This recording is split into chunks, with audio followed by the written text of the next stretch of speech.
দেশ স্বাধীন হয়েছে 53 বছর।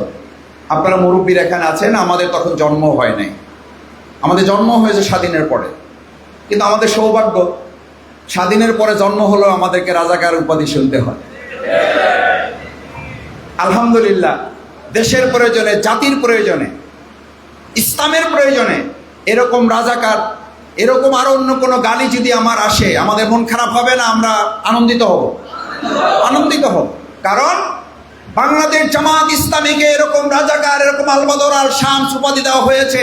দেশ স্বাধীনের পর জামাত ইসলামীর একজন নেতা তো দূরের কথা, একজন সমর্থক দেশের অন্য কোথাও যায় নাই, কিন্তু দেশপ্রেমিক যারা উপাধি দিয়েছে, কেউ ভারত গিয়েছে, কেউ লন্ডন গিয়েছে, কেউ কানাডা গিয়েছে, কেউ আমেরিকায় পাড়ি জমিয়েছে, জামাতের সমর্থকরা দেশ ছাড়ে নাই।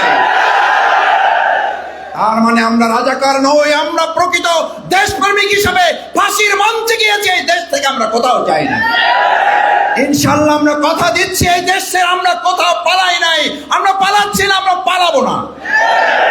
কিন্তু আমরা পালাবো না এ কথা বলে পালিয়েছেন না পালান নাই? পালাইছে কেন ভাই? পালাইতে হলো কেন?